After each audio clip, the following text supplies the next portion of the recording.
हमें पूछ रहे हैं कि सर रीचेकिंग या रीअसेसमेंट क्यों नहीं करवाना चाहिए।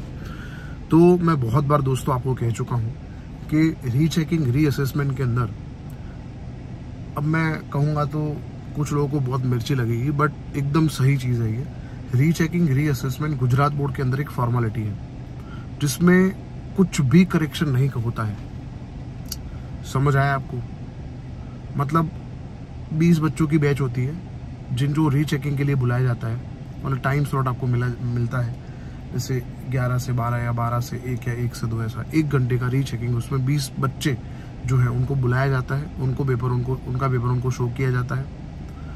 टोटल करने में, मतलब एडिशन करने में कुछ गलती है तभी वो करेक्ट करते हैं।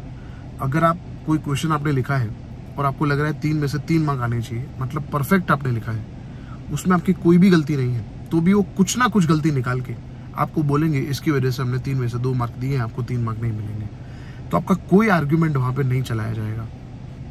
ऑलरेडी जो वहां पे आप अपने पेरेंट्स के साथ जाते हो या फिर अपने कोच के साथ आप जाते हो, ठीक है, तो वो आर्ग्यूमेंट्स करते हैं, बट ऑलरेडी वहां पे जो सुपरवाइजर प्रेजेंट होते हैं, they are train to tell you that कि कुछ भी चेंज नहीं करना है। उनको ऑलरेडी पहले से बोला गया है, डीओ ने बोल दिया है कि कोई चेंज नहीं करना है।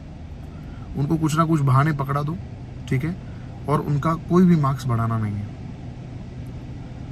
1000 बच्चे अगर पेपर रीचेक करवाते हैं तो उसमें से 1 बच्चे का मार्क्स इंप्रूव हो सकता है, वो भी आधा या 1 मार्क इंप्रूव हो सकता है। और रीचेकिंग करवा के, रीअसेसमेंट करवा के आप ऐसा सोच रहे हो कि मुझे ग्रेसिंग मिल सकता है कि नहीं, मेरे 28 मार्क्स हैं, 25 मार्क्स हैं, मुझे ग्रेसिंग नहीं मिला, मेरे फ्रेंड को तो ग्रेसिंग मिल गया है, तो अगर मैं रीचेकिंग करवाऊंगा तो मेरे 3 मार्क बढ़ जाएंगे तो मैं पास हो जाऊंगा। आप भ्रम में हो।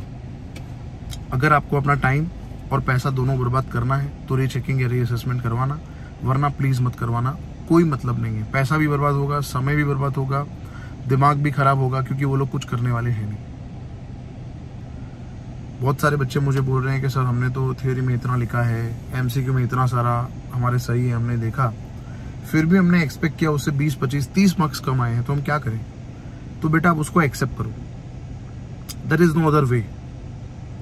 जब आपके हाथ में बोर्ड का क्वेश्चन पेपर नहीं आया था, तब तक आपके हाथ में था कि आप मेहनत करके, जी तोड़ से मेहनत करके, ठीक है, रिजल्ट ला सकते थे। पेपर लिख दिया, सबमिट हो गया, रिजल्ट आ गया, अब हमारे हाथ में कुछ भी नहीं है। जीवन में भी ऐसा है, जब हमारे पास टाइम है तब हमें वो काम के लिए मेहनत करनी है। एक बार वो एग्जाम हो गई, एक बार वो काम हो गया, फिर उसके बारे में रिग्रेट करके कोई मतलब नहीं है। उससे सबक लेके अगले बार वो गलती दोहरानी नहीं है हमें, ये जीवन में याद रखना है।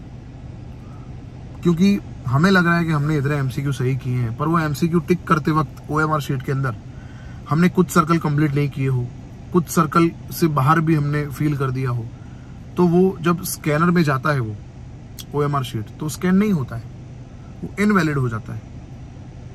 दूसरी बात, थ्योरी में जब हमने लिखा होता है तो हमें कॉन्फिडेंस है कि हमने सही लिखा है, पूरा परफेक्ट लिखा है, पर हमारी गलती हमें खुद नहीं दिखती, हमारी गलती जो है सामने वाले को दिखती है। जीवन में भी ऐसा है।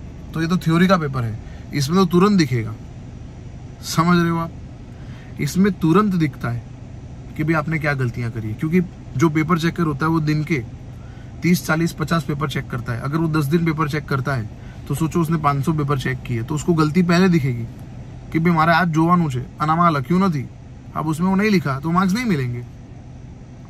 तो हमें लग रहा है हमने थियरी में 3 में से 3 मार्क जितना लिखा है, पर उसमें थोड़ी थोड़ी गलतियां होकर 3 में से 1 मार्क मिला, 1.5 मार्क मिला, ऐसे करते करते करते करते मार्क्स जो बनते हैं, उसकी वजह से, परफेक्शन नहीं होने की वजह से, फिर से मैं बोल रहा हूँ, अगर आपने एकदम डिट्टो लिखा हो एनसीईआरटी का तो डेफिनेटली कोई मार्क्स नहीं काट सकता, पर कुछ कुछ चीजें आपने अपने हिसाब से अपने मन से लिखी हो, ठीक है, तो उसके मार्क्स फिर नहीं मिले होंगे, तो इसलिए आपके रिजल्ट जो है उसमें गैप दिख रहा है जो दिख रहा है। तो रीचेकिंग, रीअसेसमेंट तो आपको नहीं ही करवाना चाहिए। फिर भी आपको लग रहा है आपके पास ज्यादा पैसे हैं, आपके पास ज्यादा समय भी है और आप टाइम पास करना चाहते हो, तो डेफिनेटली दोस्तों आप कर सकते हो। अश्योर होना है कि हाँ भाई मैंने क्या गलतियां करी है, मेरे को रिपीट नहीं करनी है, तो भी आप रीचेकिंग, रीअसेसमेंट करवा सकते हो। बाकी मेरी सलाह मानो, ये मत करो और जून के कंपार्टमेंट एग्जाम के लिए प्रिपरेशन स्टार्ट कर दो, ठीक है। फिजिक्स और केमिस्ट्री का कोर्स मैंने स्टार्ट कर दिया है, ज्वाइन करो फटाफट और बढ़िया से बढ़िया प्रिपरेशन करो उसमें। मिलते हैं दोस्तों, गुड लक, जय हिंद।